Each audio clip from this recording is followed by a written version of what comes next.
All right, how's it going, everybody? We are here on, I'm making this video on Tuesday, April 6th. Today we're going to be talking about section 3.4 here in week 11, which is going to cover complex eigenvalues. In our last video, we talked about real valued eigenvalues, but very importantly, we didn't talk about all real valued eigenvalues. We talked about only the scenarios where the eigenvalues were positive or negative, so not zero, and only in the scenarios where the eigenvalues were distinct from one another rather than being repeated. Those two special cases we're going to cover next week. So today, we're going to look and see what happens when we get complex eigenvalues. And this is something that you guys should expect to happen. The reason why you should expect this to happen is because you know that in all of our planar linear systems, right, our two-dimensional linear systems with two variables, we're guaranteed to always have a quadratic characteristic polynomial. And quadratics can obviously have solutions that are real, maybe zero, which we're going to cover later, maybe repeated, which we're covering later, or maybe complex, right? Where there's lots of things that can come out of a quadratic equation there, and we're going to see all those things crop up here. So so today is we're going to expect to see complex eigenvalues. We're going to therefore get complex eigenvectors. But the weird thing is going to be to say, like, does it make sense for us to get imaginary valued solutions to a real valued problem? I mean, you can already see our first example sitting down here. There's no imaginary numbers in our originally stated problem. So the kind of weirdness of today is saying, how do we incorporate imaginary valued solutions into real valued problems? Does that make any sense to us at all here? So to get started, let's go ahead and just do an example as we generally do. What we're going to find is that the math that we're going to do is just going to follow the math from before. It's just going to be a little bit more confusing for us to interpret and the first go around here because we're going to get these complex numbers. So for this first part right here, let's start by just finding just eigenvalues, and then we'll go to technology and graph the solution and see what it looks like from our solution and from our graphical solution with technology. We will guess what our general solutions format should look like because I think that I am expecting that you guys remember what you learned in 50B with me last semester about parametric equations. So we'll see if that's going to be the case or not. So let's go ahead and take a look at our first example right here. So we've got our A matrix right here, -2, -3, 3, -2. So we're going to go ahead and do the same thing what we always do here, which is compute the determinant of A minus lambda I and set it equal to 0. This is going to give me -2 minus lambda, -3, 3, -2 minus lambda. We want the determinant of this to be set equal to 0. And what it looks like this is going to be giving me here is, and again, I'm going to do my typical factoring out of negatives as I do my down diagonals minus my up diagonals, which is that this is going to be lambda plus 2 times lambda plus 2 minus 3 times -3 is equal to 0. Because there's an additional term here on the right-hand side, this isn't just 0. I know I need to expand this to kind of get all my solution components together here. So lambda squared plus 4 lambda plus 4 is going to be added to 9. And so it looks like we're getting lambda squared plus 4 lambda plus 13 equals 0. And I am assuming that you guys have factored enough quadratics in your life that you can look at that and say, nope, can't factor that. Need to go to the quadratic formula here. So it looks like I'm going to be getting lambda equals -4 plus or minus square root of b squared minus 4ac all over 2a. -4 plus or minus the square root of, now 4 times 13 is 52. 16 minus 52 is going to be giving me -36, right? 16 minus 52, yeah. And we're going to divide this guy by 2. So what you can see we're getting from the square root term here is a 6i, right? All divided by 2. And therefore we're going to get -2 plus or minus 3i. So we found the eigenvalues, as you guys definitely were expecting today. They're unsurprisingly, they're a complex number right there. So we're getting a complex valued solution to our characteristic polynomial here. And so what does this mean? So we found these. Let's go take a look at our graph here in technology and see, like, what the heck does it mean to me that we're getting these eigenvalues of -2 plus or minus 3i? And the thing that I'm thinking to myself is this. So far with all of our systems, our hunt has been to go find these straight line solutions. And we've been finding that these straight line solutions either go directly towards or exactly away from the origin, depending on if the eigenvalue is positive or negative. But now I don't really have a way for me to just say, oh, look, this is a positive number, this is a negative number, because we've got I in there, and I is not something that I feel super comfortable as classifying as positive or negative. Very technically speaking, exactly what I is it's sort of like a half of a negative. It is literally negative 1 to the 1/2 power. It's like we multiplied by half of a negative. So I don't really feel comfortable classifying overall complex numbers in that same way right there. So let's go ahead and pop over to technology and see what we're going to see from this A matrix right here. Plot our solutions and see if it looks like what we have been seeing in the past right here. So let me pop over to the browser. Still got audio. Okay, that's nice. We're going to want to see some Desmos today, but really I'm interested in my grapher here. What's going on here? Why am I all skewed to the side here? Can I? Okay, apparently that's, wait a minute. Oh, let me just slide myself over. There we go. So let's go ahead and run through the whole thing right here. So I'm going to run all of our cells here. I need to set up my coefficients here to be -2, -3, 3, -2. For my initial conditions, I guess I just want to see a bunch of them because I do want to see a bunch of different things end up getting graphed out here. So I'm going to leave all these initial conditions in there as that list. I'm going to leave all of my parameters alone right here, I think. Use the run cut method for forwards time, for backwards time, and let's go ahead and plot this thing. And what I'm ending up seeing here is I'm seeing what looks to me to be like some spiraling solutions here. Now remember the way that I set up my grapher here is that since I can't put arrows on my graphs, I'm indicating that the green dots are the 8 initial conditions that I've plotted right there. I guess there's 9 initial conditions. There's a green dot at the middle that's been kind of overwritten by the blue curves right there. And the solid blue line indicate going forwards in time. So it seems to me like from these green dots, we are spiraling inwards. All of these solutions are spiraling towards the equilibria that exists at 0, 0. So it seems like I know how to verbally classify this equilibria here. I believe that I can call this a spiral sink. Solutions are spiraling towards the origin, decaying towards the origin. But what's really kind of weird to me is, and you should feel a little bit uncomfortable all of a sudden when you notice, there's no straight line solutions in our phase plane. And I know for a fact that there's not, just because any straight line that you would draw would clearly have to intersect one of the bands of one of these spirals right here. So just based on the fact that we know that we're in an autonomous system, that tells me that no solutions are going to intersect one another. But if no solutions are going to intersect and we have spirals, then there can't possibly be any straight line solutions, which is our point of like, this seems not as easy, I guess, as our previous things are. And I know the previous things have been kind of difficult here, but like I was kind of hoping to see some straight lines out there, and I'm not seeing that here. I do like this nice mesh, this weave that we get on the left-hand side over here when we look at our individual solutions. We can see that it looks like our graphs are, and I know this is kind of a mess right here, but what you can see is it seems like these curves are trying to do something periodic, but it looks like they're decaying over time in amplitude, right? That's exactly what I see here. This almost feels to me like circle type shapes, except where the amplitude is decaying over time. So my question to you is going to be, what do we think that this general solution format is going to look like? So here's the kind of couple observations that I'm seeing. I'm going to say phase plane. Oh, here's what I really should do here. Let me go ahead and grab that phase plane from over here. Copy. Oop, that wasn't the button. Oop, that's not the button. Come on, man. Come on, man. There we go.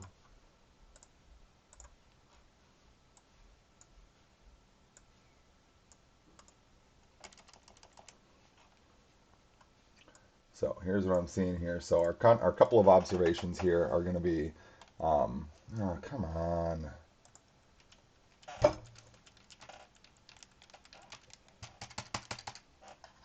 Of course, of course, of course. Okay, what do you know? I'm allowed to type again.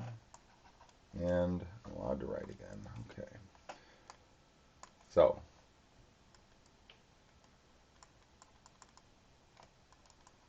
looks like there are no straight line solutions.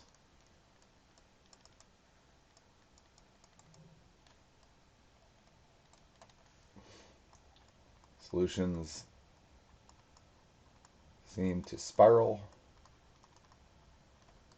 toward the equilibria at 0, 0. So therefore, we classify the origin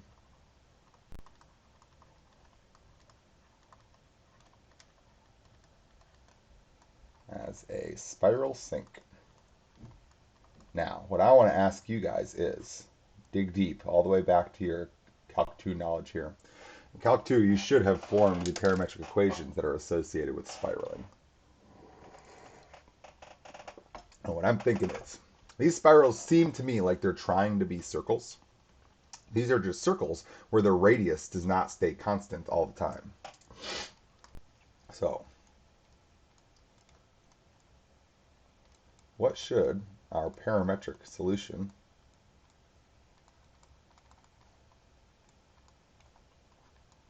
x of t, y of t look like?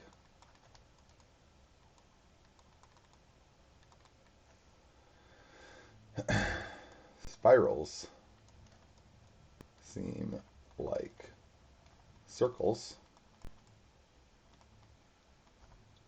And when I say circles, what I mean to say is it seems like we should have x of t, y of t be something like cosine t, sine t.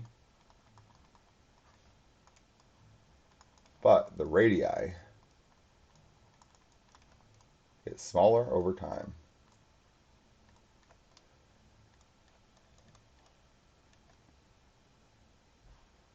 So what that says to me is I'm thinking that there needs to be some coefficient on the sine and the cosine term that's going to cause the radii to decay over time.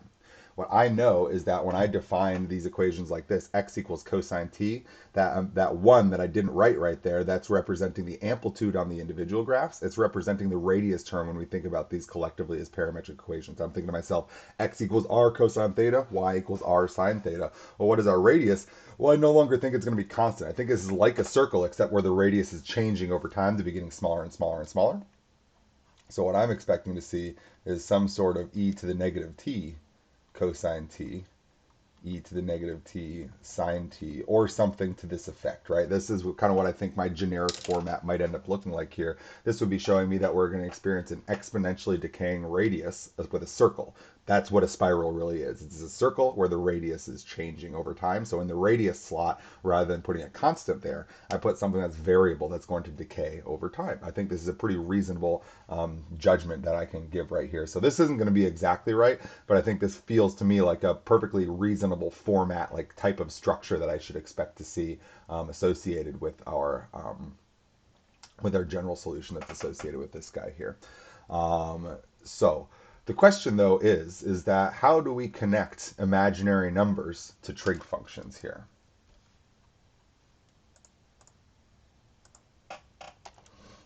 No, you can see the answer at the bottom here.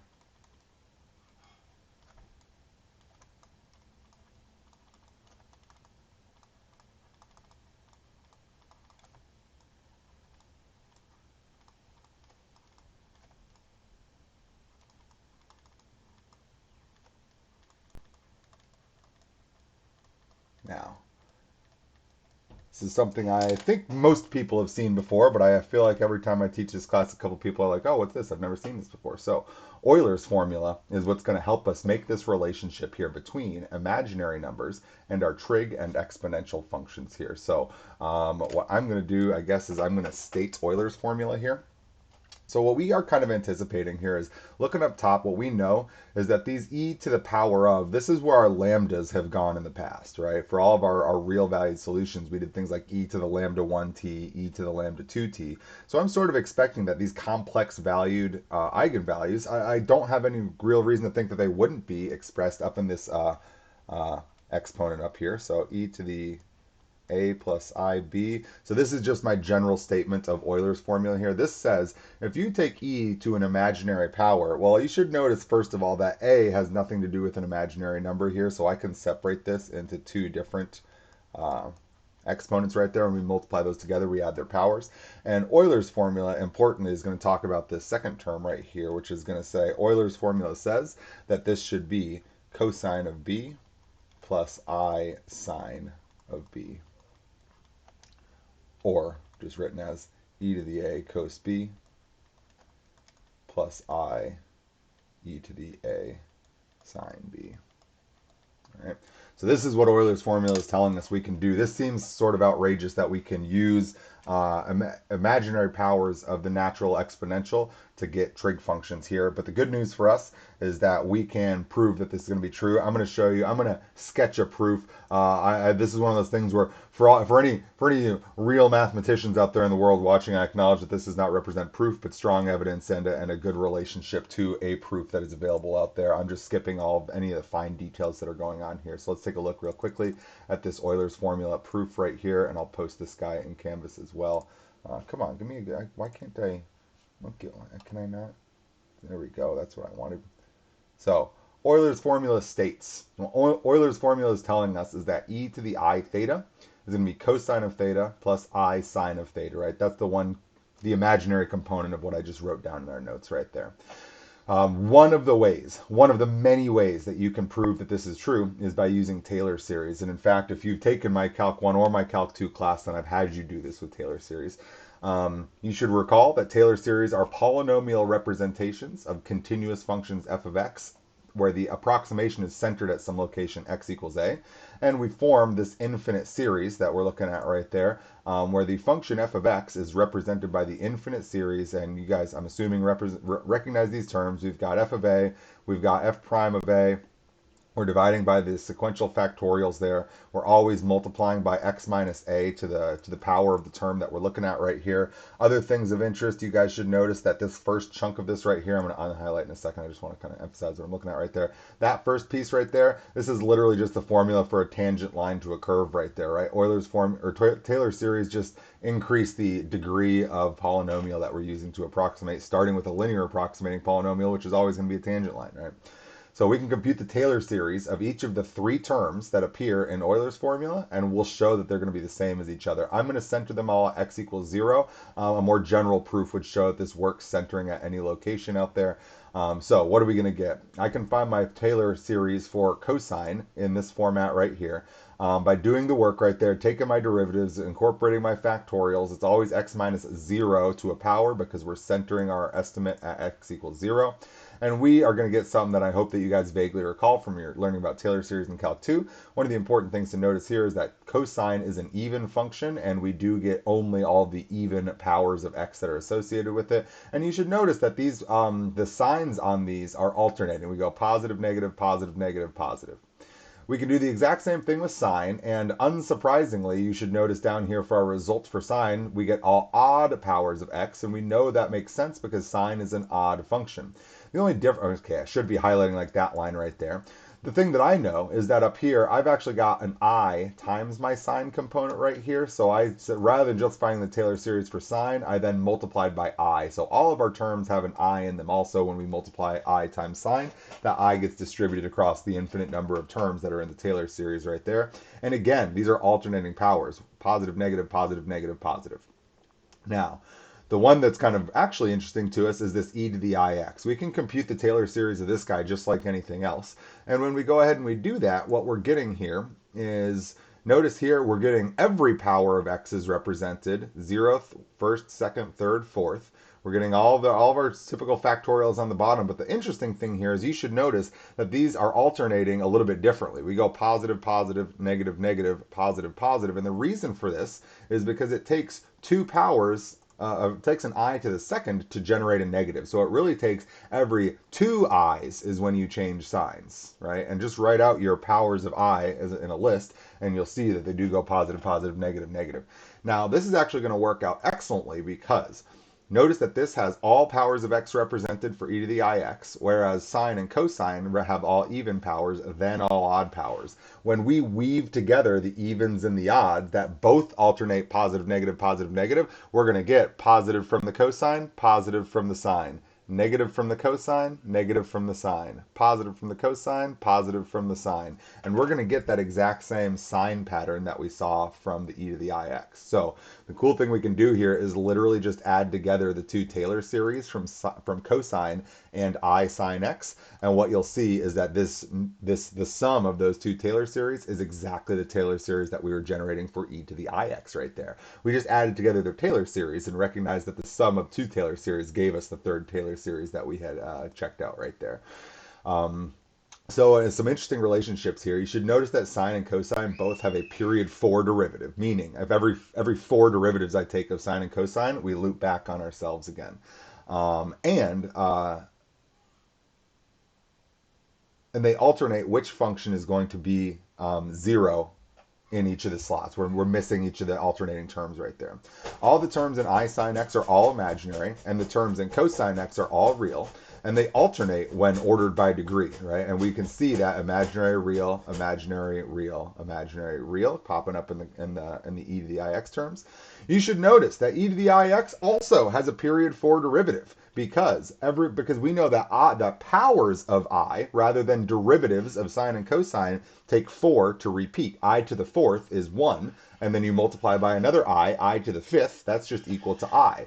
And we notice that when we take derivatives of e to the ix, it's really an I that pops out from the chain rule from the derivative every time. So our derivatives of sine and cosine are period 4. Our derivatives of e to the ix are also period 4 because powers of I are period 4. They repeat every fourth one. Therefore, we're going to see that we're going to get 1 and I, which are both positive, then negative 1, then negative I, which are both negative, then positive 1 and positive I, negative 1, negative I. So it makes sense that we're going to get that positive, positive, negative, negative pattern right there, since it requires 2 powers of I to produce a new negative to change the sign. So this is really cool right here, a nice underlying relationship between trig functions and E2 powers. And again, this isn't terribly surprising because this whole how many repeats of a derivative does it take, sorry, how many derivatives does it take to see a repeat? They have some really close common relationship right there where sine and cosine repeat their derivatives and E2 negatives repeat their derivatives. I is just like half of a negative. So you should notice e to the negative x, that only takes 2 derivatives to repeat itself. But that's because negative x, that's an entire whole negative. If we instead only do half of a negative, like negative 1 to the 1/2 power, which is I, then it should take twice as long for its derivative to repeat. And it does, in fact, take 4 derivatives to repeat, just like sine and cosine. So they're kind of like underlying behavior that they both have period 4 derivatives is sort of the thing that's tying them together right here. To be equal to one another. So this Euler's formula relationship right here, which we just proved with Taylor series right there. I skipped over so many like details that actual mathematicians actually care about, but I hope that this is a very believable evidence that this is going to be a good relationship right there for you.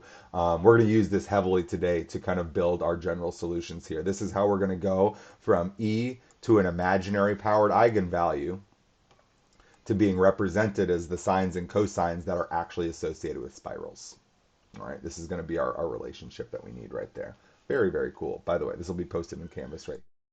So let's go ahead and take a look now at what we can do to carry on with this problem. So we found that our eigenvalues were -2 plus or minus 3i associated with this example. So I'm just going to copy and paste this example down there, and let's keep going. Let's find our eigenvectors now and see what it looks like to attempt to state our general solution. All right, so we found eigenvalues.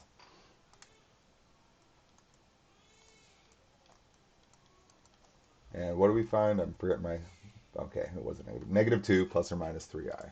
So lambda is -2 plus or minus 3i. Now, this is where I hope you guys have gotten comfortable doing your math with finding eigenvectors in your head a little bit here, because this is going to get even harder when we have complex eigenvalues. We're still just solving a linear equation in our head, but it's harder when you've got I components that are in there. So let's look at, let's go ahead and look at lambda 1 being equal to -2 plus 3i. And what I want to do is we're remembering for ourselves that we are interested in this a minus lambda, a minus, I said it right, I wrote it wrong, a minus lambda I v equals 0. And we want to find v, right?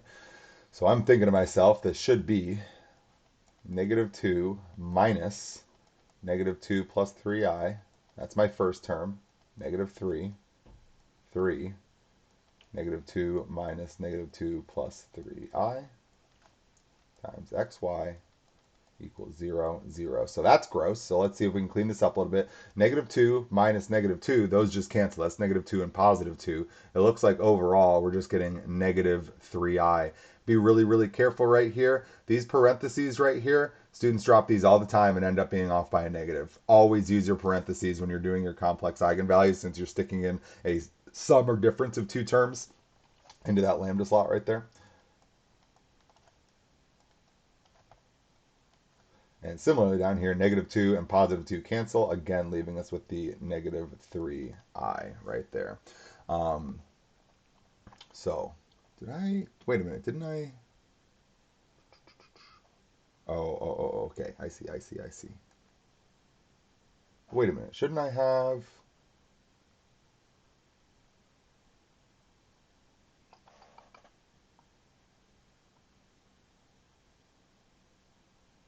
Sorry, I'm just comparing to my notes right here. I believe I've dropped a negative in my notes because I feel pretty good about the negatives that I have here. I'm using negative 2 plus 3i. So I definitely have a negative, and I definitely have a negative because these are both just negative 2 on the main diagonal right here. Okay. So when we do this, we're going to find our xy to be equal to 0, 0. So what we need to decide is what's x need to be, what's y need to be. So the thing that I'm thinking to myself here is either x or y is going to have some I component within it, because we need to get all these terms to cancel here. So I'm going to just do a little bit of like guess and check for myself here. I'm thinking to myself, what happens if I make x be I?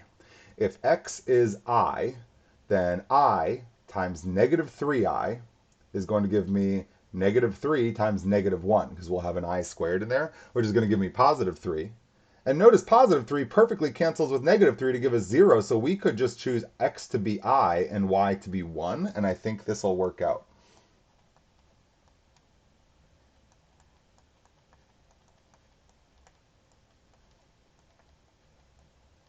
So my first guess right there actually panned out to work for this one. Now remember that any constant multiple times an eigenvector is also an eigenvector, so notice that you could have for sure gotten something like multiply this by the constant of I, and it seems like negative 1 I would have also been a good eigenvector right here. These get harder to tell that one is a constant multiple of the other. And by the way, I'm also going to suggest to you, this is even one of our slightly simpler outcomes right here because of the fact that our real components canceled in each of these. We'll see one coming up in a minute where we got to really kind of pay a little bit more attention to solving this vector equation right here, this, this matrix equation right here. But in this case, that wasn't too bad. I guessed if x was I saw that it gave me positive 3. I know that can cancel with one copy of negative 3, so I made y 1, so that it would be the appropriate eigenvector right there. So it seems like this is one of our eigenvectors, so I feel like what I can state here at least, I'm only looking to find y1 right here. It looks like we just found that y1 of t, our first solution here, should be k1 e to the negative 2 plus 3i t I1. It looks like that's what we just found for our first solution component right there. Right? Now, what are we going to do with this? I mean, one of the reasons why I feel like we're in a little bit of a pickle right here. Hold on a second, sorry. Oh, so let's go ahead and expand this a little bit. I'm getting ahead of myself right here. I want to use Euler's formula to rewrite this a little bit. So what I'm seeing here that I should be landing at is, and in fact, I'm going to go ahead and whatever, that doesn't matter. So we're going to get a K1. Notice that this is just e to the negative 2t times e to the 3it times I1. Now, the e to the negative 2t, that's its own real valued exponential. I'm not worried about this. This is the one where we need to use Euler's formula to rewrite this. So this is going to be giving me e to the negative 2t. This term right here, we're going to be expanding into cosine of 3t. And you should notice that here, sorry, let me rewrite this. E to the 3it is really e to the 3ti.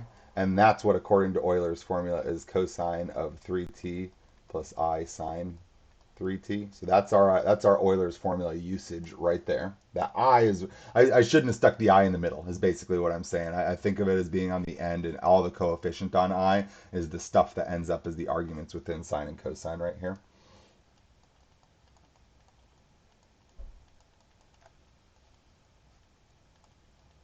All right, so I've expanded this term using Euler's formula. Now, as our last step, let's go ahead and multiply this through. Notice that this is sort of being treated as one giant constant or multiple multiplying the vector I1. And notice that this is kind of a meaningful multiplication to do because some of our parts over here are imaginary and some aren't, and one component of our vector is imaginary and one isn't. What we know is that it's typical to write, I'm going to say over here another note, typical to write complex values as a plus bi, meaning we get the real part separated from the imaginary part. Right? So I kind of want to do that here. I want to multiply this thing out, and I want to get my real parts in one place, and I want to get my imaginary parts in another place here. So what are we going to end up with here? Well, it looks like all of this stuff is going to be multiplied by I for the top part of our solution. So I'm going to get a k1 e to the negative 2t, and I'm multiplying this whole thing by I, so it looks like I'm going to get an I cosine 3t. Multiplying I by I gives me negative 1, so now I'm getting a minus sine of 3t. In the bottom, I'm just doing 1 times the whole thing. So I'm just keeping this whole giant coefficient in front of the vector over here.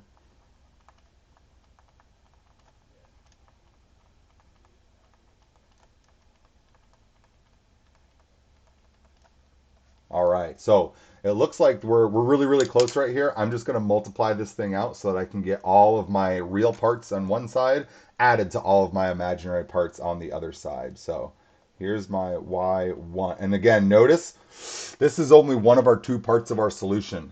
Ugh. But just hang on a second. Don't freak out yet. All right, so I want to get all my real parts first.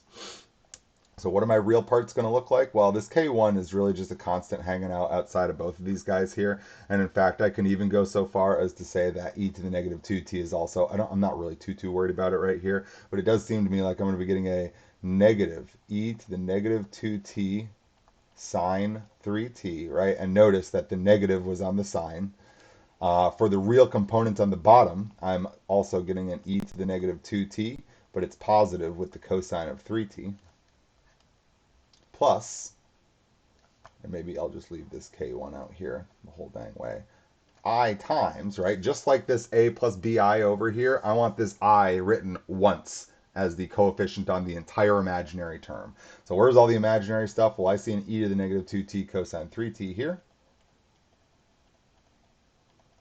And I see a e to the negative 2t sine 3t here.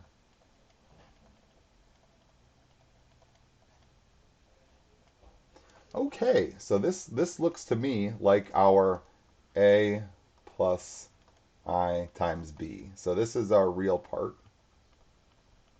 and b is our imaginary part.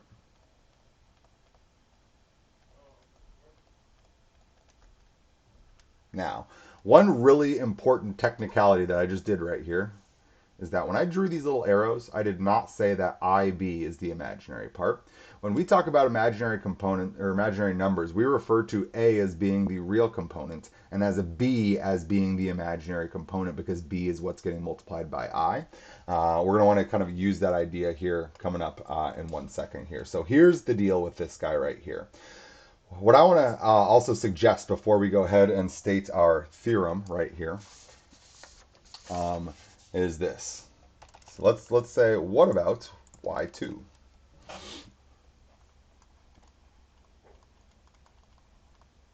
Okay, that was a lot.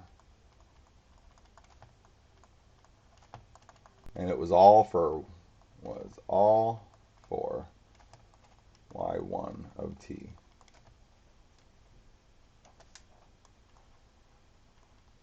What should y2 of t look like? Well, we had lambda 1 being negative 2 plus 3i, lambda 2 being negative 2 minus 3i. Well, where is this negative showing up, right? This negative is clearly our thing of interest right here. The only thing that changed was we changed from positive to negative right there. Well, where is that negative? Where's the 3i coming in?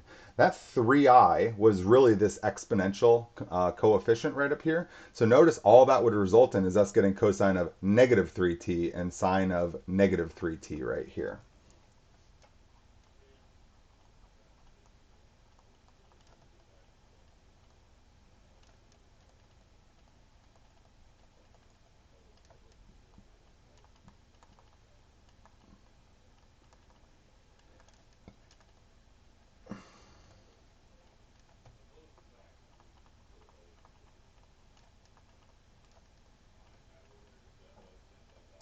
So the cool thing here, well, a cool but problematic thing here is all this is going to do is it's just going to give us the negatives on the trig part, meaning it's just going to move us sort of like backwards in time instead of forwards in time according to the trig components right there. And the bad news is that that's not really actually giving us any new information. So it's bad because we depend on there being two distinct solutions to use the linearity principle to get our collective general solution from those two solutions. But we're going to get saved here by a little bit of a theorem that we're going to prove right here. That's really simple to prove. That that deals with our the fact that we have a real component and an imaginary component of each of our y1 and our y2 solutions. So again, if the y2 solution is only reversing time for our trig components, it's not going to produce for us new information.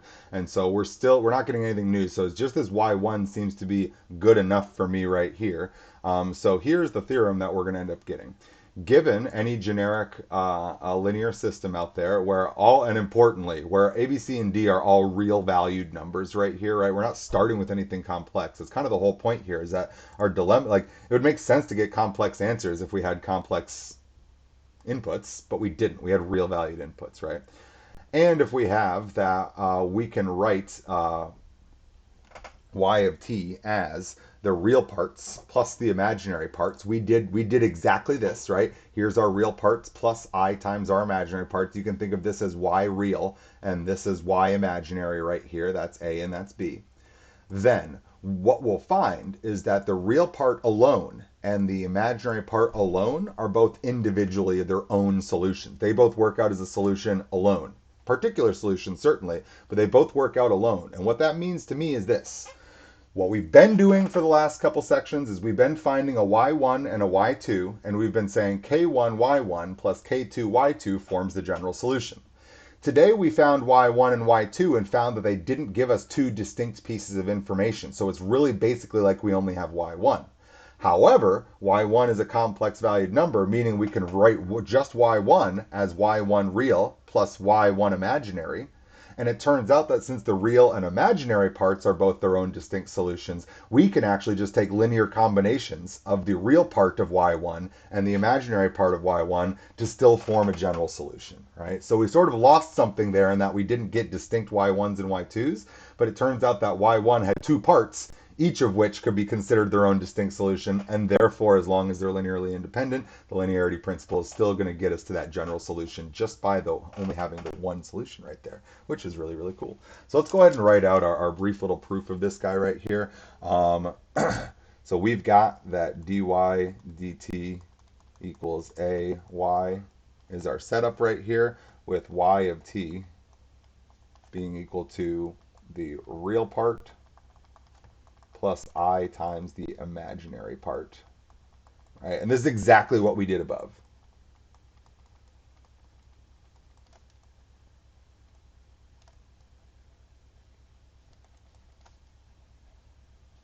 Real stuff plus I times imaginary stuff right there. Right? Well, what I can go ahead and do is I can go ahead and take my derivative of y over here. So I'm going to go ahead and kind of slot this thing in right here and say this should be the derivative of the real part plus I times the imaginary part, dt. And this should be equal to a times y times the real component of the solution plus the imaginary component of the solution. All I did was just sub in for y the real plus imaginary times imaginary. Real plus I times the imaginary component right there. Now, we know is that on the left, our derivatives work out totally fine over sums.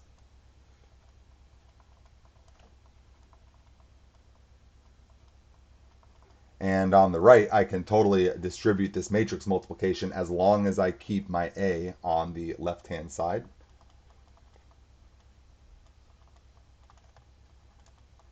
And constant multiples don't matter, but the ordering of that matrix multiplication does matter. That's A, Y, I right there. So notice we have a complex number being equal to a complex number over here. Oh, wait a minute. I dropped my I right there. There we go. That I is right there. So if two complex numbers are equal,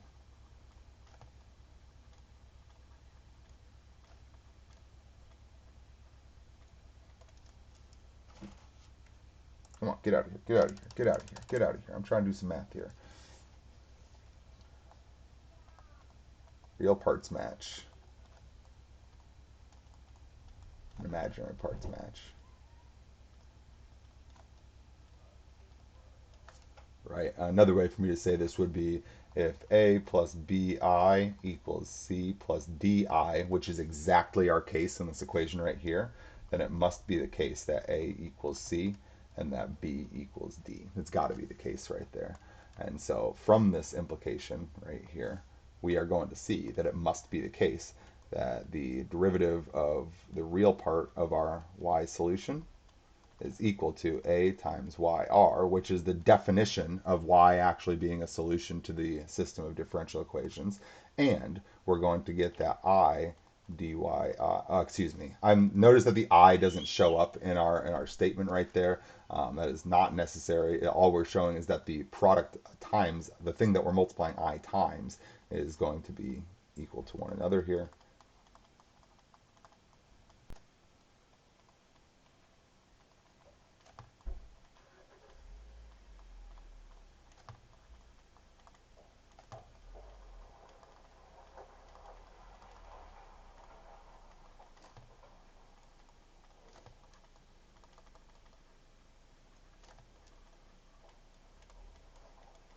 And here's the really important thing to notice.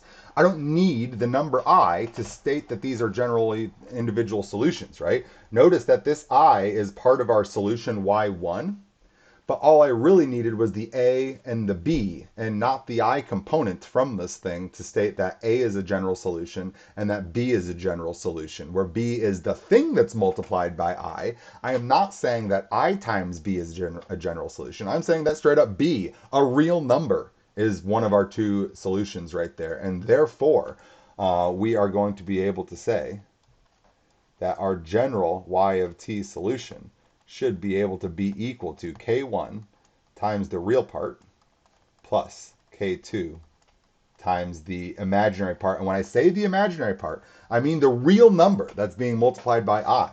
So this is a real valued general solution.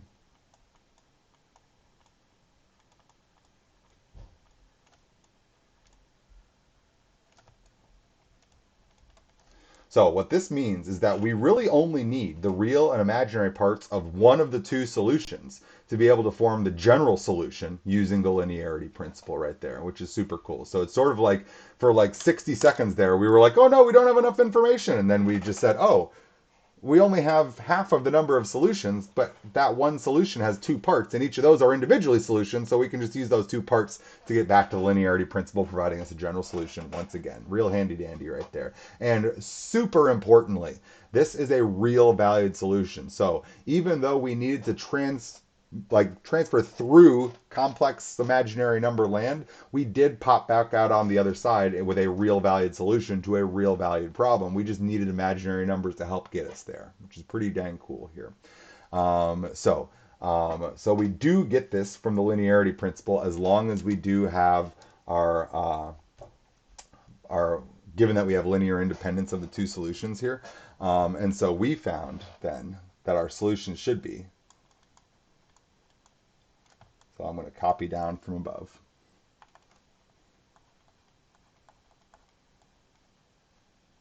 Well, hold on. Here's what I'm going to do. I'm going to write my real part and my imaginary part.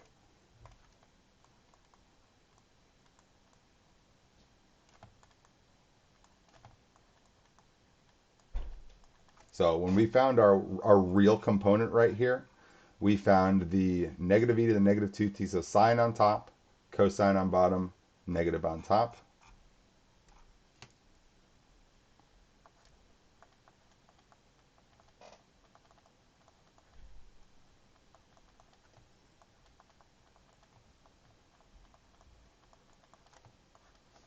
That was our real component of the solution, right? That was this guy. For the second one, for the imaginary component, we got cosine on top, sine on bottom, all positive. Wait, what was that? Cosine on top, sine on bottom, all positive.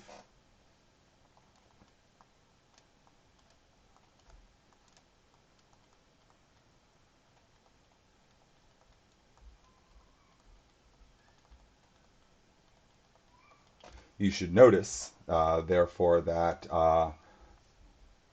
y sub r at time 0 should be 0 in for the exponentials gives 1. Sine of 0 is 0. Cosine of 0 is 1. And y sub I of 0 is going to be 1, 0. So these are linearly independent because we cannot form one of these vectors by taking a constant multiple of the other.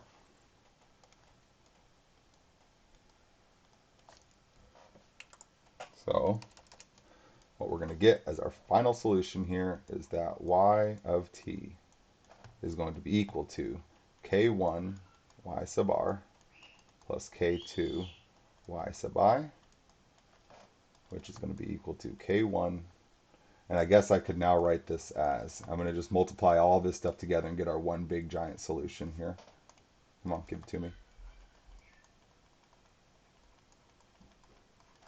This should be k1 times this top, k2 times this top, k1 times this bottom, k2 times this bottom.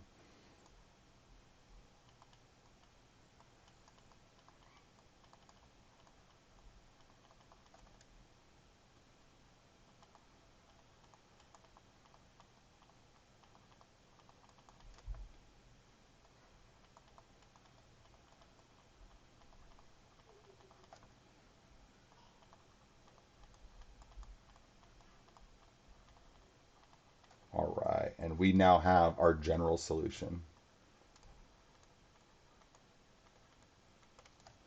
Very cool right here. All right, so now that we've got a general solution, now we should like kind of stop and take a step back and say, okay, what the heck happened here? What did we see? One of the important things that we saw was that this is a spiral sink. And my question to you would be, and because remember, this was a whole bunch of work and we're trying to avoid doing a whole bunch of work. So my question to you is, based on the eigenvalues, what component told you that this was going to be a spiral sink?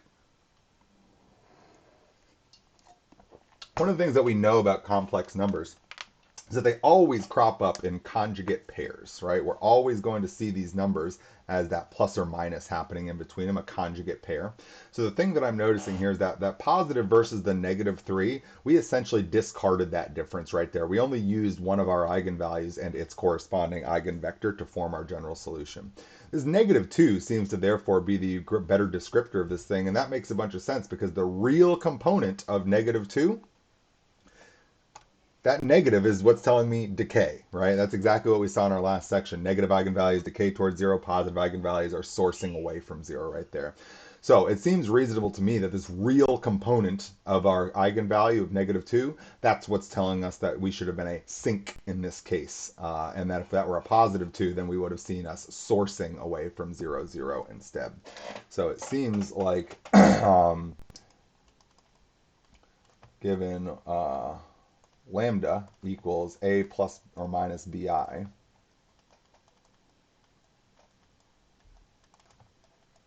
Remember, complex always come in conjugate pairs.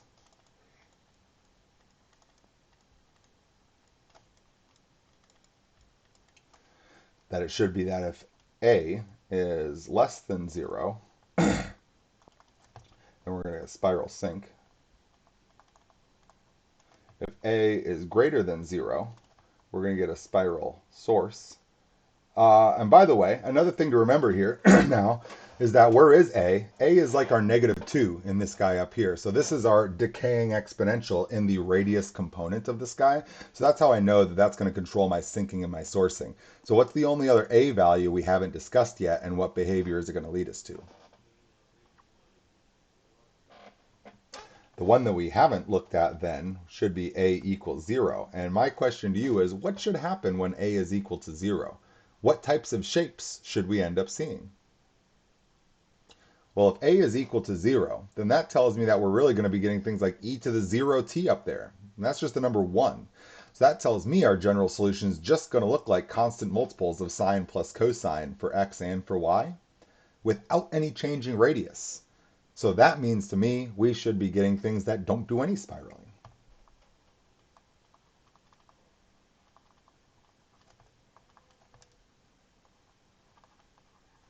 We're going to call these centers. And we're going to get circles and ellipses.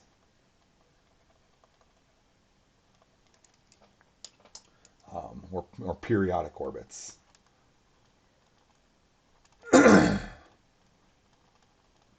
All right, and that's because A is controlling whether our radius grows or decays. And I'm saying, oh, the radius isn't going to grow or decay. So we're just going to repeat the exact same trajectory over and over. And this is stuff that we've seen before. So we're going to be able to see an example that we've already seen in the past associated with our A equals 0 in our eigenvalue, the real component being 0. So it seems like we're saying the real value, the real part of our complex eigenvalue is still dictating for us that sink, source, or no growth, as we've seen before. And by the way, we should be thinking now back to our non-complex scenario, back to our real valued ones. We know that in our very next video, we're going to talk about eigenvalues of 0. What should that be telling you?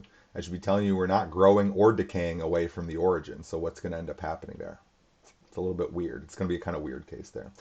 So let's go ahead and do another example here. Let's go ahead and find our general solution to this given linear system and initial condition, which I didn't actually type out right there. Let me see. What was the initial condition I was looking to give here? Y of 0 equals 1, 1. So let me, I'll just write this in here. Y of time 0, so that's not the vector part. Y at time 0 equals 1, 1. All right, so that's our initial condition associated with this. So let's do the whole thing here. Let's find the eigenvalues. Let's find the eigenvector singular, because we're going to only use one of our eigenvalues.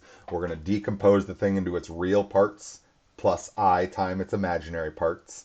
We're going to remember that the real part alone and the imaginary part alone are both solutions, and therefore we can use their linear combinations to form the general solution. So what do we got right here? So I'm going to do my determinant of A minus lambda I is equal to 0. That tells me 2 minus lambda, 1, negative 2, 4 minus lambda is equal to 0. The determinant of this guy, that's going to give me lambda minus 2 times lambda minus 4 minus, that's going to be a plus 2 right there, right? We're subtracting off the product of the up diagonal right there. So we're subtracting negative 2, so we're getting plus 2. Again, I see I've got to expand this, so I'm going to get a lambda squared minus 6 lambda plus 8 plus 2 equals 0.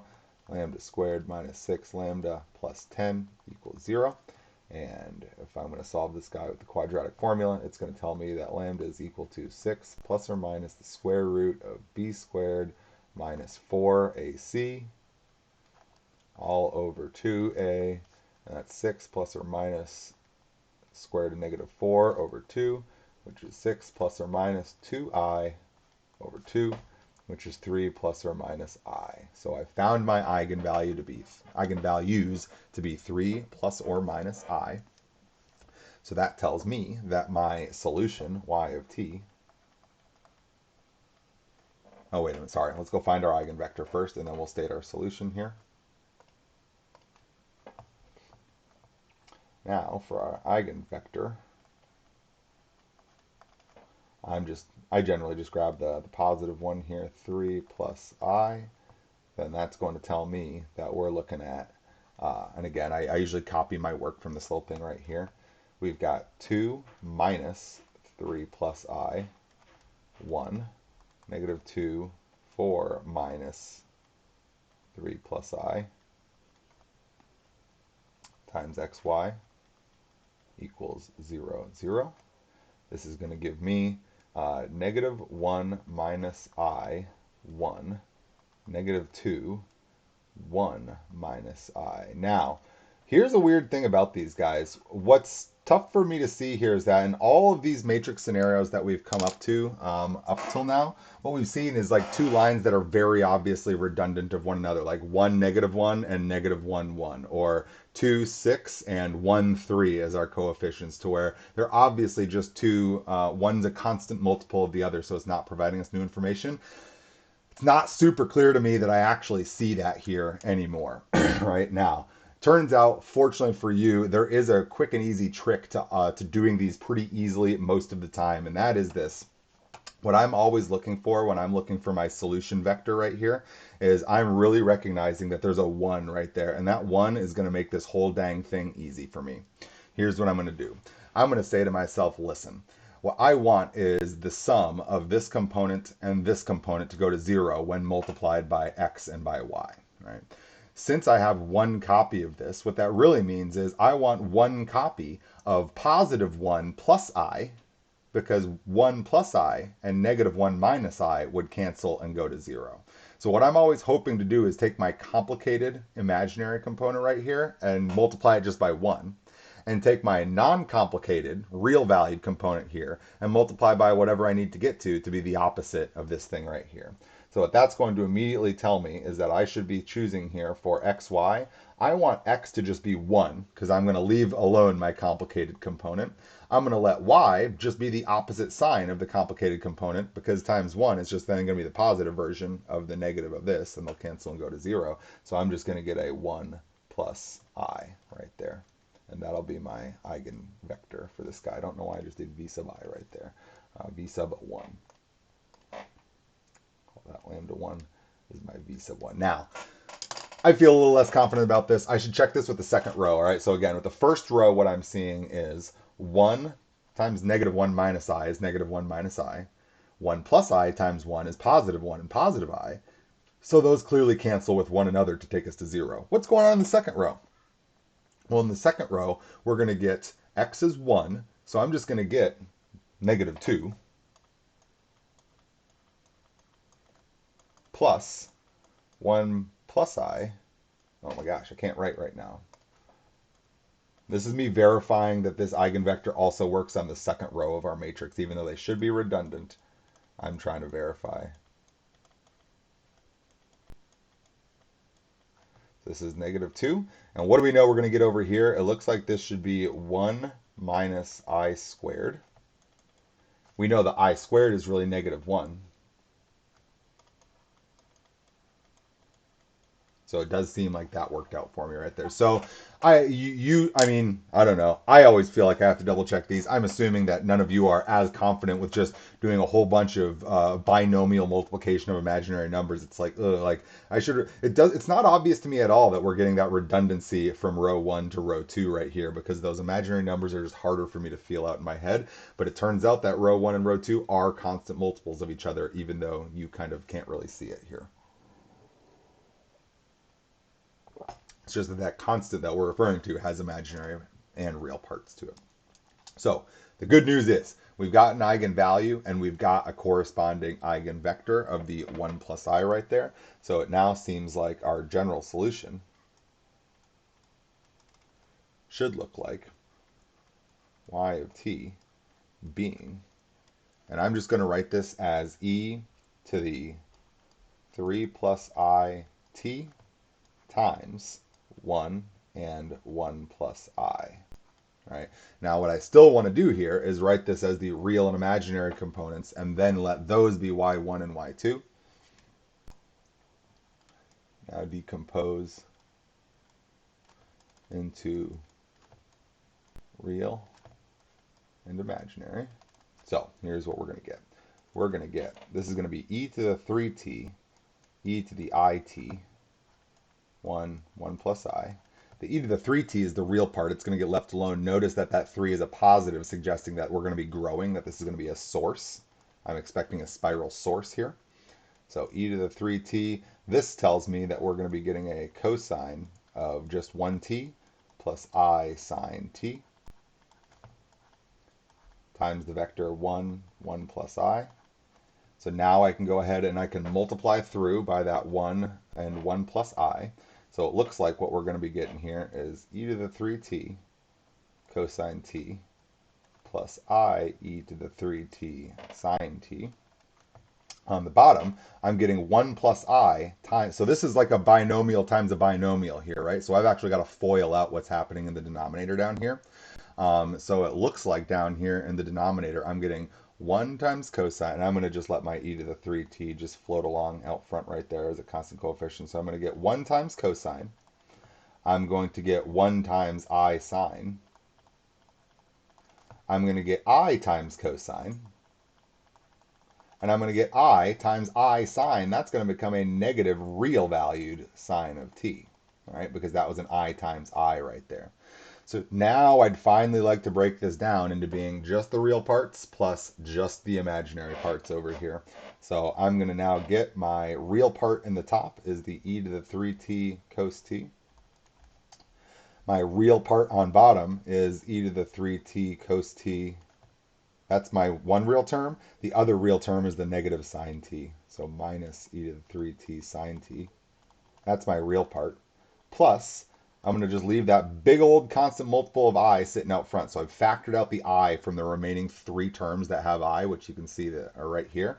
That's going to give me an e to the 3t sine t and a sine of t. Oh, wait. No, sorry. That e stuff is down there on the bottom as well. I just am forgetting about it because I'm looking at this, not seeing that it's multiplied right there.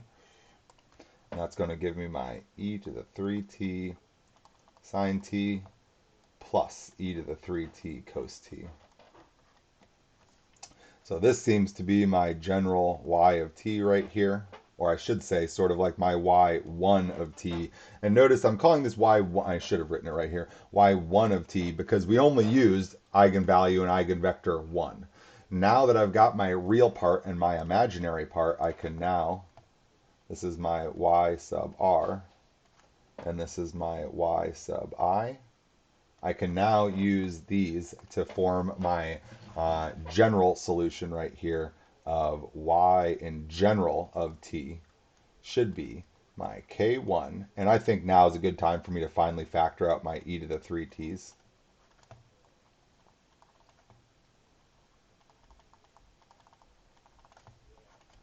Plus k2 e to the 3t sine t and sine t plus cos t.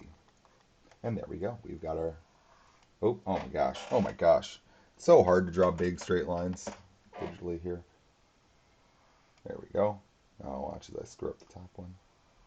Oh, there we go. Pretty good right there.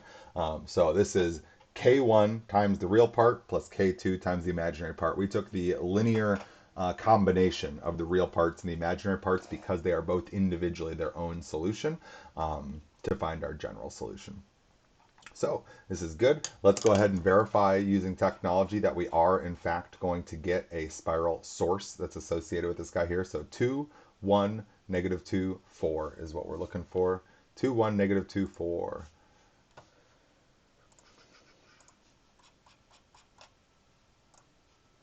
Two, 1, negative 2, 4. I still, ooh, we forgot one step here. Sorry, let me back up real quick right here. I forgot to apply my initial condition. Let's go ahead and apply the initial condition to this guy right here. Gosh dang it. We should have had, at time 0, we're getting 1, 1.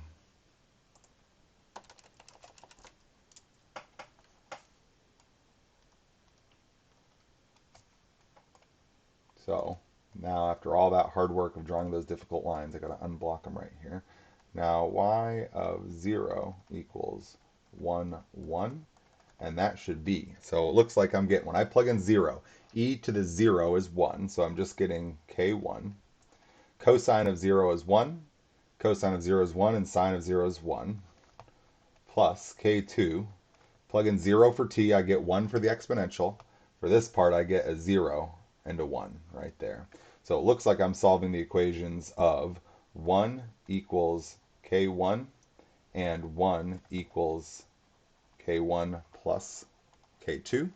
And so it seems to me like we're going to have that K2 is equal to 0 and that K1 is equal to 1. So our particular solution associated with the initial condition of particular solution associated with the initial condition of y of 0 equals 1, 1 is y of t equals. Now I know that all of K2 is 0, so this whole second term is going away. K1 is 1, so we're just keeping this term right here. So now when we go to technology, I'm going to be able to verify that this agrees between Desmos and Python right here. So now let's go ahead and plot this in Desmos as well as plotting this in Python, and we'll see it happen. So now what's going to happen in Python that's different here is what we've been doing in Python is I've been throwing at you guys just like a whole slew of initial conditions right here so that we can see a bunch of different solution trajectories in the plane, right? A bunch of different solution trajectories. I'm going to back this off now and just say, listen, at time 0, I just want to be at 1, 1. So I'm going to use my individual initial condition list right there. And remember, just the way that I wrote this Python code, it's so that it really needs the initial conditions to be in a list. Even if there's only one of them, it has to be in list form. So I still have to have this as being a list of one thing. And notice that I'm just going back and forth between either commenting out the long list or the short list so that only one of them actually gets used in the code. So this is my way of don't delete code that you might want to use later. Just comment it out so that you can kind of keep it around for when you want to use it again later. So here's my initial condition list is just the 1, 1 that we had right there. So let's go ahead. Oh, and did I change these? No, I didn't change these. Our problem was, oh yeah, 2, 1, negative 2, 4. I got that. All right, let's do the dang thing here.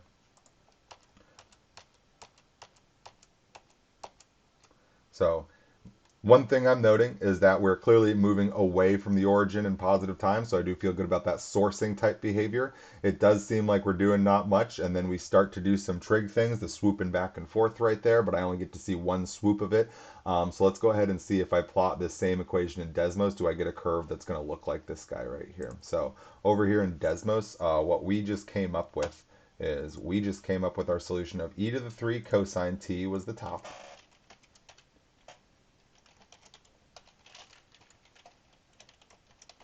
That was our top. And e to the 3t times cosine of t minus sine of t. Cos t minus sine t. And hey, that look, wait a minute, why is it just parenthesing me forever right here? Calm down, Desmos. Calm yourself. What? How many do you want right here? Whatever, I'm done writing it. So anyway, the point is, I'm looking at this curve right here, and I'm looking at this curve right here, and I feel like we basically nailed it right here. You should notice that if you want, you can give some negative time to Desmos, and it will go ahead and give that additional negative time right there. So I feel pretty dang good that our one solution right here, we nailed it. I'm seeing, oh, come on, just wait a minute, serious. Oh, it's right. In Desmos, you can't like get intersections for parametric things, but I'm seeing this is really close to like 7.5 where we cross right there, and over here I'm also seeing really close to 7.5 is where we cross the axis right there. So I feel like we nailed it, that our Desmos solution for our general solution that we plugged into Desmos matches our numerical solution that we got from Python right here. So this is two completely different perspectives. Our algebraic general solution matched our numerical predicted solution using the Runge-Kutta method right here. So remember, like no calculus happened here. Well, technically no calculus happened here, just a crap load of linear algebra happened right here, but still our general solving techniques matched our numerical solving techniques right there, graphically speaking. So I feel very, very good that the general solution we came up with is actually in fact correct right there. So very, very cool. And now, by the way, one last thing I feel like we might as well do right here is I do want to see that this looks like the spiral source that we're claiming this looks like. So let's just go see this with all the initial conditions out here. And there you go. Just like we thought, we're getting some spiraling type behavior, but it's all moving away. You can see near the origin are all the dashed lines. That's our backwards time. Forwards time says move away from the origin. Down here, this sort of looks like a mess, but kind of what you can see if you just focus in on one of these curves is it looks like we're doing trig stuff, but it looks like our amplitude is growing exponentially over time. E to the 3t, that's the exponential growth of our amplitude term right there. So I feel really good about these solution graphs, agreeing with the information that we just found right here. All right, so I just want to go look at one last little example over here. That'll be a bit quicker. So we've seen a spiral source and a spiral sink. Can we see any other type of behavior with imaginary values? And so remember that our spiral source had a being greater than 0. Our spiral sink had a being less than 0. And so periodic orbits.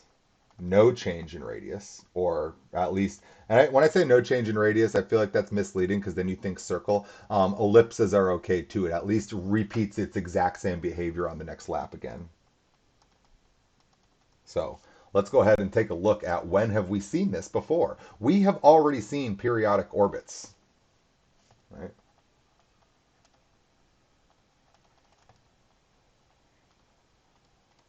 But there's another cool thing I want to show you about this one.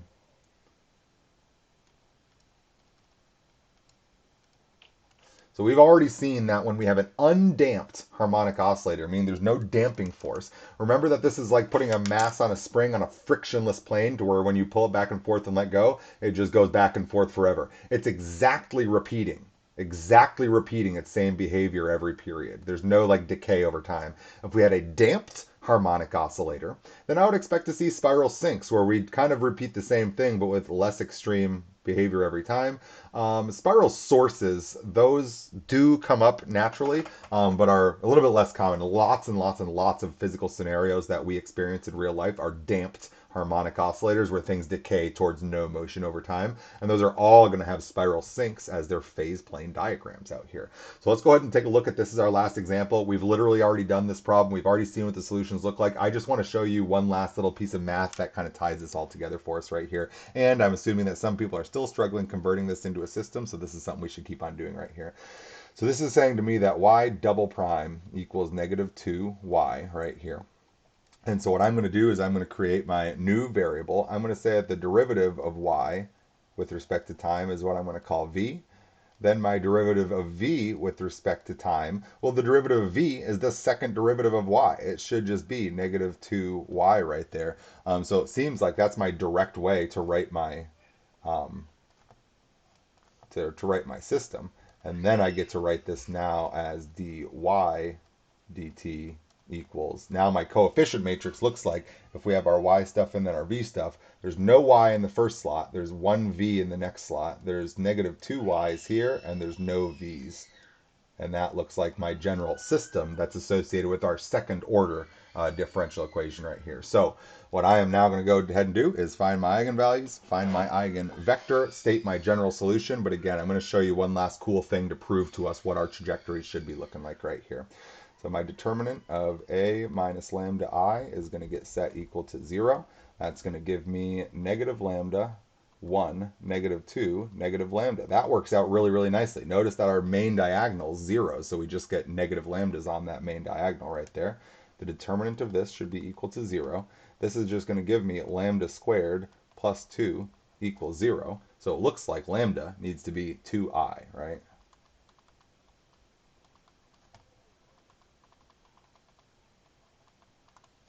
Here we go. So we found that lambda is going to be our plus or minus 2i, oh wait, square root of 2i, sorry. So let's go ahead and see if we can find the associated eigenvectors. And remember, when I say eigenvectors, I remember that in complex scenarios, we only need one eigenvector. So I'm going to let lambda 1 be root 2i. And we want to go ahead and set up our a minus lambda I times v equals 0. And so I'm going to get my negative root 2i 1, negative 2, negative root 2i. Notice that the negatives are coming from the a minus lambda I component right there, not from the lambda itself. Now, once again, I'm faced with this scenario where I'm like, oh crap, I got to solve a linear system with i's in there. But then I'm going to immediately say to myself, oh, sweet. One of my numbers is 1 up top. So this is going to be a freaking piece of cake right here. So all I've got to do is say xy is going to be equal to, I'm going to keep I'm always, if one of my numbers is 1, I'm going to make the opposite component 1, right? So x multiplies this stuff over here. I'm just going to keep 1 copy of negative root 2i, and I'm going to make y positive root 2i, so that we get negative root 2i and positive root 2i add together gives us 0 right there. Again, it is good for us to stop and verify on the other row that we didn't do anything wrong right here. So on my bottom row, I'm getting negative 2 times x, which is 1, plus negative root 2i times positive root 2i. And the question is this equal to 0? Here I'm getting negative 2. Here I'm getting, now notice root 2 and root 2 makes 2. I've got a single negative, but I times I gives me another negative, so this is going to become a positive 2. And so it looks like our choice of xy for our eigenvector right here totally did just work out for us right there. And I computed it using the first row because positive 1 is my best friend when I'm computing complex eigenvectors here. But I verified on the second row because it is just not obvious to me that this first row is a constant multiple of the second. I don't see it when there's imaginary numbers. So I feel like I feel better when I do my verification with the row I didn't use to compute the eigenvector to make sure that eigenvector does give us 0 with the bottom row as well. So I've got my eigenvalue, I got my eigenvector. Looks like we can state our y1, right? Our technically it's only our first part of our solution, but it's the thing we're going to decompose into real and imaginary to get our linear combinations of real and imaginary to get our general solution here. So my y1 solution should look like my e to the root 2it. And by the way, notice that this is sort of like 0 plus or minus root 2i. That 0 really matters right there. That's my real component. That says there is no growth or decay over time of the radius or the amplitude associated with the periodic solutions that we're getting out here. So there's the exponential component. Then I get my vector component of the 1 root 2i right there. And now all I got to do is expand this thing according to expand with Eulers, group by real and imaginary. So we're going to get, looks like we're getting cosine of root 2t plus I sine root 2t times 1 root 2i. I'm going to multiply it all out. On top, we're just getting cosine of root 2t plus I sine root 2t. And remember that this is our x of t, y of t solution.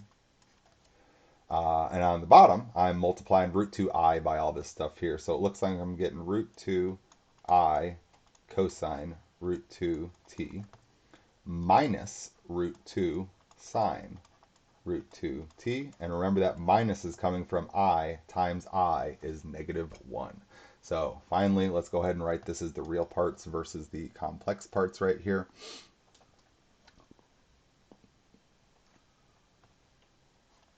So cosine of root 2t. Oh, by the way, before I keep going on any further, notice that we are just getting the derivative from the top to the bottom. The derivative of this cosine term is going to be this negative sine term that we've got right here, and the derivative of this sine term is going to be exactly this positive cosine term that we've got right there. That's exactly how we defined our differential equation to begin with. Oh, okay, all right. I was just about to reference my variable choices right there. That should be a y and a v, not an x and a y, because we started this equation as an in terms of y thing right there, but we literally defined v to be the derivative of y, so it should be that this second row is literally the derivative of the first. It's just that I mixed their ordering right there to take the derivative instead of them being vertically aligned with each other. That doesn't matter.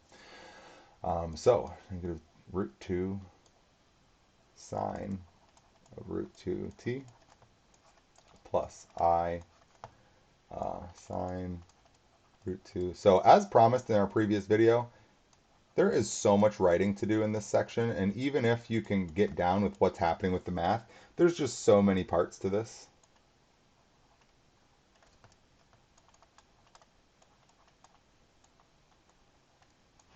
So that's y1's real part plus I times y1's imaginary part. So it seems like our general solution here should be y of t, v of t is equal to k1 cosine root 2 t negative root 2 sine root 2 t plus k2. We're taking linear combinations of the real part and the imaginary part. Sine root 2 t root 2 cosine root 2 t. So the last cool thing that I want to kind of show you right here, and this is very cool, is how do you know, don't go anywhere, that this is going to give me some periodic solutions that are going to repeat themselves all the time, all right? Here's the thing that I know. I'm going to pick out a very special orbit right here. And the special orbit's going to be, I'm going to cheat a little bit and say, let's pick out one particular solution. I don't know what the initial condition is that's associated with this, but I'm going to go ahead and say, pick out the initial condition that's associated with K2 equals 0. I'm going to say some initial condition should have K2 equals 0. So it's not unreasonable for me to say, let's think about just that one for a moment right here. Now, if I pick out the one where K2 is equal to 0, then what we're landing at here is y of t, v of t is equal to K1, just scroll up a bare smidge here, cosine of root 2t, K1, negative K1 root 2 sine root 2t. And so what I'm going to go ahead and do is just write these individually here as my y of t equals k1 cosine root 2t and v of t equals negative k1 root 2 sine of root 2t. And what I'm going to do is I'm going to solve for the cosine and the sine terms associated with these. So I'm going to get y over k1 equals cosine root 2t. I'm going to get v over negative k1 times root 2 equals sine of root 2t. And what I know is that cosine squared of root 2t plus sine squared of root 2t is equal to 1, which tells me I should be seeing y over k1 squared plus v over negative k1 root 2 squared equals 1. And I could write this slightly more simply as, well, I guess the only thing I really want to do with this, I don't want to write that any more simply at all. This is exactly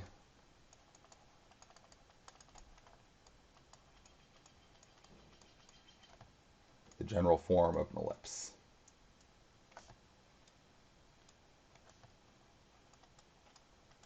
So to help me get a handle on what type of shapes that I should expect to see here, I just picked, I didn't even pick an initial condition. I picked a result of an initial condition. That K2 is going to be equal to 0, just to get something way, way, way simpler, just to kind of discard half of my components here, because some initial condition is probably going to have K2 being equal to 0. That should be believable to you because it literally happened in our previous example when we were given an initial condition. So I don't know what points this one passes through, but it's plausible to me that some initial condition results in K2 being equal to 0. So this should be one of our solution curves, and we found that by doing just a little bit of basic algebra that this is exactly a solution curve that must be an ellipse. So to wrap things up for the day, let's go ahead and graph this guy. This is my A matrix that I want to graph right here. We'll plot a bunch of initial conditions. We'll see what kind of shapes we get. So 0, 1, negative 2, 0.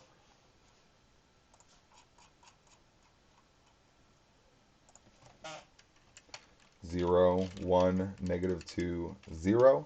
And I guess let's do all those initial conditions. I don't know if that's going to be kind of stupid here. Whatever. Great, we nailed it. We got a bunch of closed orbit solutions. I don't see any dashed lines on here because they are all overwritten by the solid lines, because I told Matplotlib to first graph the backward solutions, then to graph the forward solutions. So if they lie on top of one another, the forward solutions got graphed over top. So you see no dashed lines here because they are completely overlapped. The backwards time is by the forwards time, meaning these perfectly repeat each other.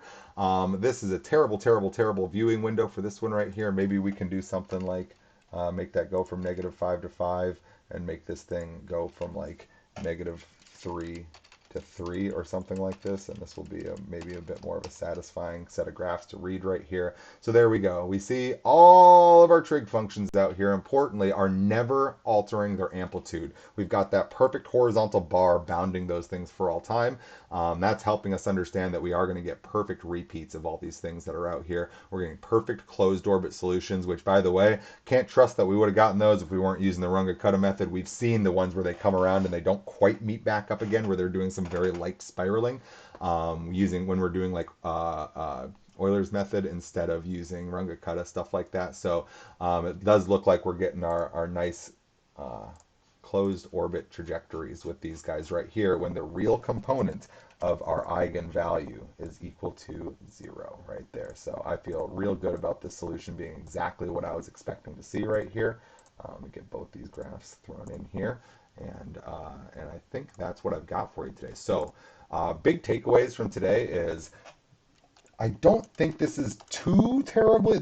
I mean, this is harder. This is straight up harder than our real valued stuff, but not by like, it's not like mountainously harder. It's definitely harder, but not like crazy so.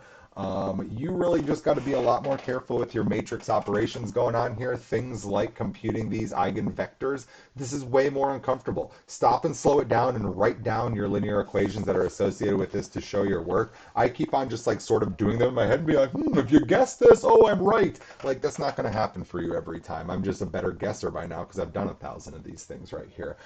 So, you're obviously going to want to use my notes to help you out with these ones right here. Remember that since we're dealing so much with complex numbers, it's very, very, very strongly our desire all the time when we deal with complex numbers. Oh my gosh, I wrote a lot today. To always write them. Where the heck did I write that statement? To always write them of the form a plus bi. So it's always our move that whenever we get complex numbers, we say we hate to see complex numbers written like this.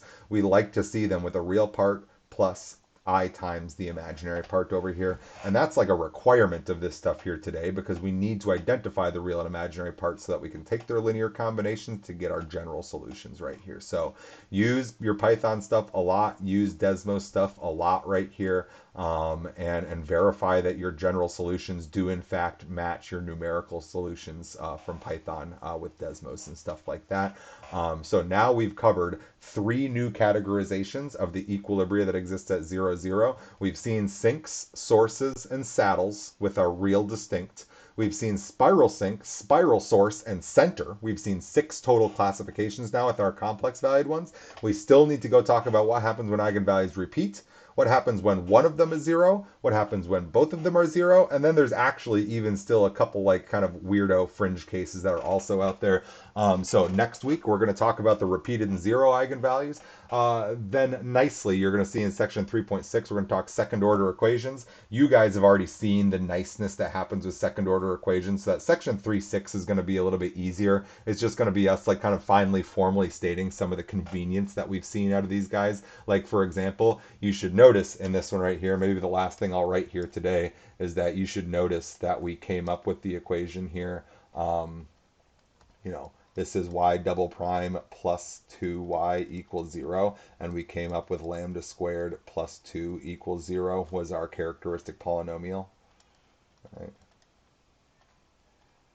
This is basically the big claim that we're going to make is that that's always going to pan out. That really, really, really, really nice thing that's going on right there, that's always going to pan out that way for our second order differential equation. So we'll do a little bit more classification with the second order equations right there, talk a little bit more about the concept of damping that we've been talking about with our physics problems here in that section. But that section should be relatively easy. I think next week the challenge section is the repeated and 0 eigenvalues versus the second order equation stuff will be relatively easy next week. So this is a big heavy week. As you see when I'm scrolling through this, and if you've been keeping up writing your notes with me, so much writing here. But this is all following the same pattern of the things that we've been seeing for the last couple sections. So hopefully this feels like what we've been doing.